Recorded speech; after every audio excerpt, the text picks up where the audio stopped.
Assalamualaikum warahmatullahi wabarakatuh. Perkenalkan, nama saya Rina Agustina S. Rambe. Saya dari kelas 6C, Program Studi Pendidikan Guru Sekolah Dasar, Universitas Islam Riau. Saya di sini akan menjelaskan isi dari proposal yang saya buat. Baiklah, di sini saya akan menjelaskan tentang proposal saya, yang dimana judulnya Upaya Meningkatkan Pemahaman Konsep Melalui Model Konstruktivisme dalam Pembelajaran IPA, Topik Sifat-Sifat Cahaya pada Siswa Kelas 6 SD. Yang pertama yaitu latar belakang masalah. Ilmu pengetahuan alam atau sains merupakan hasil kegiatan manusia berupa pengetahuan, gagasan, dan konsep yang terorganisir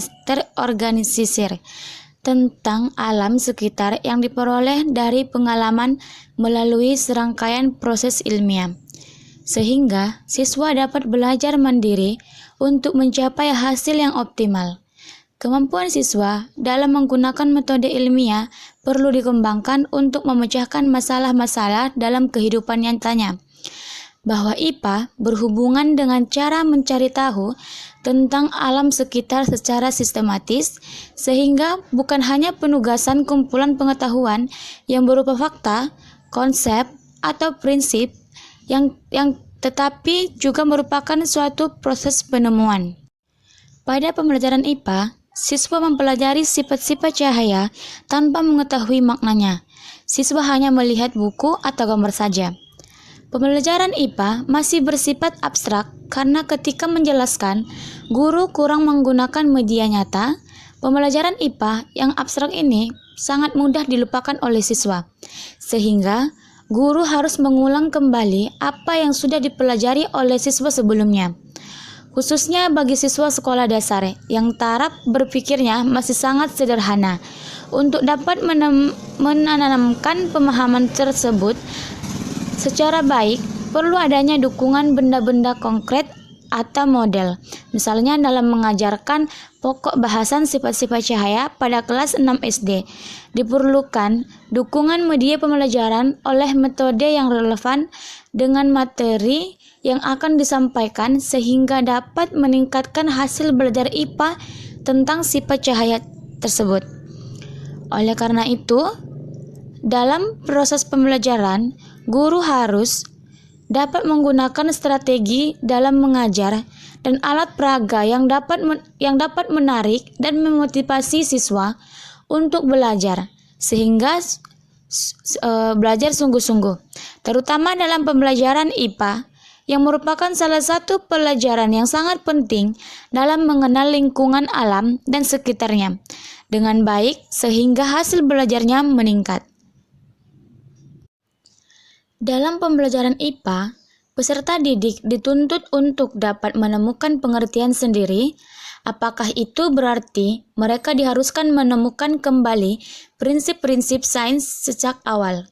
Jawabannya tentu terletak pada pemahaman konsep bahwa dalam pengajaran sains yang paling utama ialah penekanan pada self-construction dalam belajar, dan tentu saja tidak mungkin peserta didik dituntut untuk menemukan kebenaran sains secara mutlak dengan menerapkan penemuan dalam tahap-tahap penemuan eksploratif. Pendekatan pembelajaran konstruktivisme termasuk pendekatan yang dapat mengaktifkan dan menyenangkan bagi siswa, namun tidak boleh membuat siswa kesulitan atau membebani mereka. Tetapi diharapkan dengan pembelajaran konstruktivisme dapat meningkatkan hasil belajar dan dapat memotivasi siswa dalam belajar, serta bertujuan agar guru dapat meningkatkan kemampuannya dalam mengajar. Yang kedua yaitu permasalahan.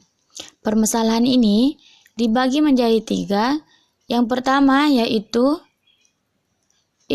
identifikasi masalah, yang kedua yaitu batasan masalah, yang ketiga rumusan masalah penelitian. Bagian yang ketiga yaitu alasan memilih judul. Seiring dengan perubahan paradigma pembelajaran, maka keberhasilan kegiatan belajar mengajar di perguruan tinggi melainkan sangat dipengaruhi oleh keaktifan siswa. Untuk itu, penulis memilih cara atau upaya meningkatkan pemahaman siswa dalam pembelajaran IPA di SD.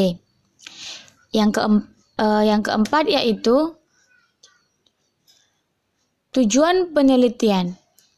Tujuan penelitian ini untuk mengetahui peningkatan pemahaman hasil belajar siswa pada konsep konstruktivisme dalam pembelajaran IPA dengan topik sifat-sifat cahaya kelas 6 SD.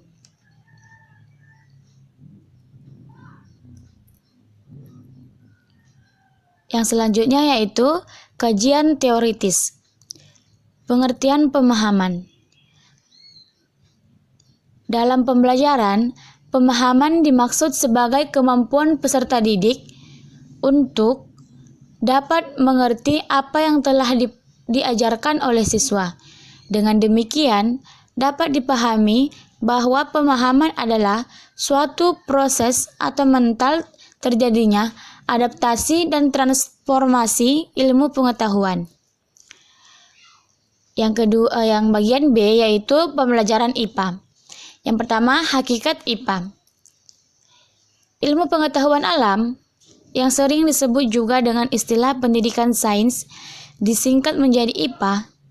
IPA ini merupakan salah satu mata pelajaran pokok dalam kurikulum pendidikan di Indonesia, termasuk pada jenjang sekolah dasar.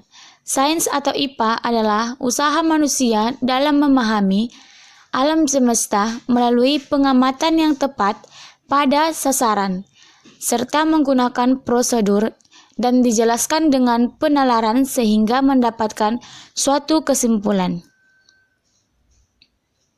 Hakikat pembelajaran sains yang didefinisikan sebagai ilmu tentang alam yang dalam bahasa Indonesia disebut ilmu pengetahuan alam.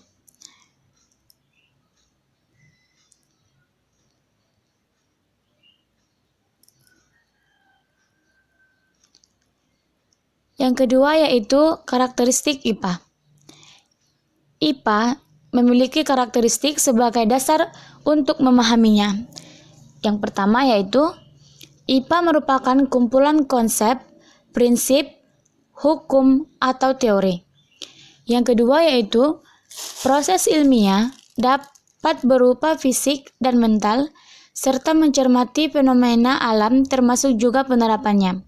Yang ketiga yaitu sikap keteguhan hati, keingintahuan, dan ketekunan dalam menyikapi rahasia alam.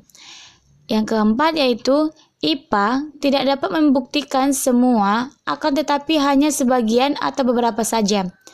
Yang kelima yaitu kebenaran IPA bersifat subjektif dan bukan kebenaran yang bersifat objektif.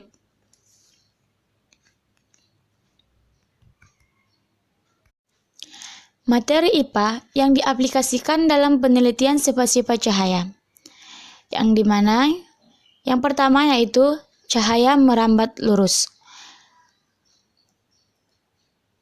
Untuk dapat membuktikan bahwa cahaya itu merambat lurus, bisa dilihat dari cahaya matahari yang masuk lewat celah-celah atau melalui jendela rumah kita. Dan jika kita amati lampu kendaraan bermotor saat malam hari, cahaya lampu kendaraan bermotor tersebut merambat lurus. Contohnya seperti di bawah ini. Yang kedua yaitu cahaya menembus benda bening. Cahaya dapat masuk ke sebuah rumah melalui jendela yang memiliki kaca. Kaca jendela yang bening dapat ditembus oleh cahaya matahari. Contohnya bisa kita lihat di bawah ini. Yang ketiga yaitu cahaya dapat dipantulkan.